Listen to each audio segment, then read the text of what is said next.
네, 오늘 CPI 발표가 있었습니다. 헤드라인 CPI 같은 경우는 예상치인 3.1%보다 낮은 3.0%를 기록했어요. 덕분에 나스닥은 1.1%, S&P는 0.7% 아주 좋은 모습을 보여주었습니다. 하지만 약간의 문제가 있죠. 지금 근원 물가라고 불리는 코어 CPI 이게 4.8%예요. 물론 예상치인 5.0%보다 낮게 나와서 당연히 호재입니다만 근원 물가가 너무 높기 때문에 계속해서 금리 인상을 할 것이다 라는 시장의 전망이 점점 강해지고 있어요. 그리고 또 진짜 문제는 따로 있습니다. 지금 3% 우리가 목표하는 CPI까지 다 왔는데 이게 다시 반등을 할 거다 라는 말도 안 되는 소리가 들리고 있어요. 자, 클리블랜드 연은 같은 경우는 다음 달 CPI 예측치를 3.6%로 예상하고 있어요. 그런데 이번에도 3.2%를 예상했는데 3.0%가 났습니다. 그러니까 이 클리블랜드 연은 같은 경우는 제가 1년 내내 지켜본 결과 계속 0.1에서 0.2%를 높게 추산하더라고요. 그래서 저는 조금 자신있게 말씀드리자면 아마 다음 달에는 3.4%가 나올 걸로 예상을 합니다. 실제로 뱅크 오브 아메리카가 헤드라인 CPI가 어떻게 될지 예상을 해놓은 그래프가 있더라고요.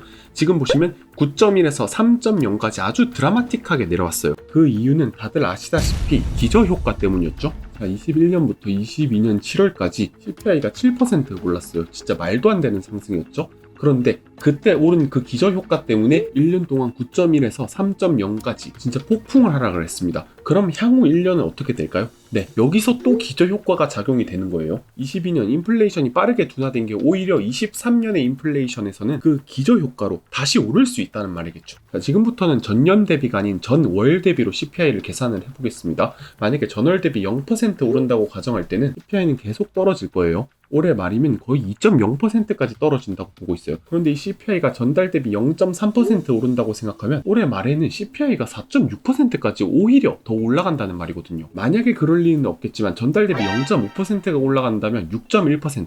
진짜 이거는 거의 재앙이죠, 재앙. 이러면 완전히 나가린다. 게다가 이 CPI 둔화가 쉽게 이루어지지 않을 이유는 바로 유가입니다. 유가가 최고점인 120달러에서 70달러까지는 잘 내려왔지만 지금 70달러에서 더 이상 내려가지를 않고 있어요. 뭐 사우디고 러시아고 거의 눈물의 똥꼬쇼를 펼치면서 유가를 방어 중에 있거든요. 그러니까 이게 쉽사리 떨어지지가 않는다는 말이겠죠. 자, 헤드라인 CPI를 1년 내내 떨어뜨린 건 바로 1등 공신이 유가였어요. 그런데 이제 유가도 1등 공신 상 반납해야 됩니다. 아니 근데 주가가 오르지 않았냐고요? 물론 예상했던 것보다 물가 둔화폭이 컸기 때문에 호재고 굿뉴스입니다. 게다가 빌 더들리 전 뉴욕 연은 총재가 이렇게까지 말을 했어요. 야, 너무 좋은 보고서다. 7월 기준금리 인상이 확실히 마지막 인상이 될 수 있다 라고 말할 정도였으니까요. 실제로 페드워치라고 향후 금리를 전망하는 기관에서는 9월 FOMC에서 금리 동결을 할 거다라는 전망이 50%에서 81%로 크게 뛰었어요. 어쨌든 물가가 예상보다 더 많이 떨어졌다니까 그렇게 나쁠 건 없는 뉴스였습니다. 그러면 좀 더 자세하게 CPI를 살펴보러 가겠습니다. 보니까 약간의 힌트가 숨어 있더라고요. 먼저 어떤 항목이 CPI를 떨어뜨렸는가를 자세히 살펴보겠습니다. 네, 오일, 가솔린, 가스, 거기에 영향을 받는 항공권 가격이 폭락을 했어요. 이 덕분에 CPI가 한 방에 1%씩 빠진 겁니다. 그리고 또 중고차 가격, 이거 보시면 5.2% 빠졌어요. 심지어 앞으로 중고차 가격이 2달에서 3달 정도 더 크게 빠져줄 걸로 예상되고 있고요. 그럼 반대로 이번엔 어떤 항목이 올렸나를 살펴보겠습니다. 맨 위에 자동차 유지 보수비는 비중이 적어서 그냥 무시하셔도 되고요. 그 밑에 있는 두 개만 보시면 됩니다. 바로 렌트료와 렌트 등가료. 한마디로 말해서 뭘까요? 네, 주거비입니다.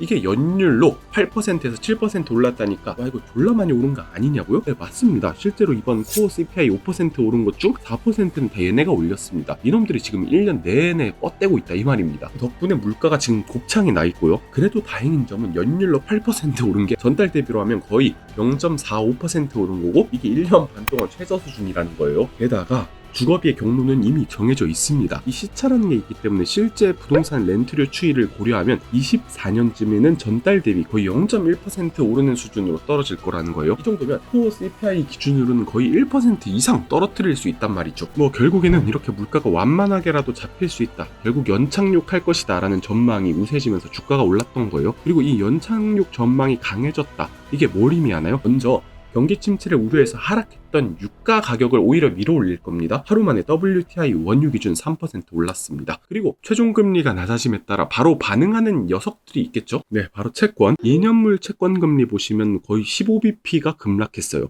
채권 금리가 떨어졌다는 건 또 어디로 눈을 돌려야 될까요? 네, 바로 달러예요. 달러 인덱스도 100으로 급락을 했습니다. 그리고 최근에 빅테크 주식이 떨어진 이유가 있습니다. 그 이유는 나스닥 100 지수가 리밸런싱을 하기 때문인데요. 찾아보니까 나스닥 100 지수 안에는 이런 규정이 있었어요. 시총 4.5%가 넘는 주식들을 합쳐서 비중이 48% 이상이 되면 그 비중을 낮춰야 한다. 최근에 애플, 마소, 테슬라, 엔비디아 등 이런 주식들이 너무 올라가다 보니까 이 비중이 50%를 넘어가는 그런 사건이 발생했잖아요. 솔직히 다른 건 너무 못 가고 이 잘 나가는 것만 잘 나가다 보니까 어느 정도 리밸런싱이 필요했나 봐요. 그래서 나스닥 거래소 측에서는 이 과집중 문제를 해결하겠다고 발표를 했어요. 구체적인 가중치가 얼마나 되냐는 14일 장마감길이 발표될 예정이고, 그가 추측에 의하면 현 50%인 비중을 아마 40% 정도로 낮출 거라고 예상이 되고 있습니다. 아마도 이 나스닥 100 지수를 추정하는 QQQ 같은 대표적인 인덱스 펀드에서 이 빅테크들을 팔아야 될 겁니다. 그럼 이제 또 걱정이 되시겠죠. 야, 빅테크 이러면은 폭락하는 거 아니냐?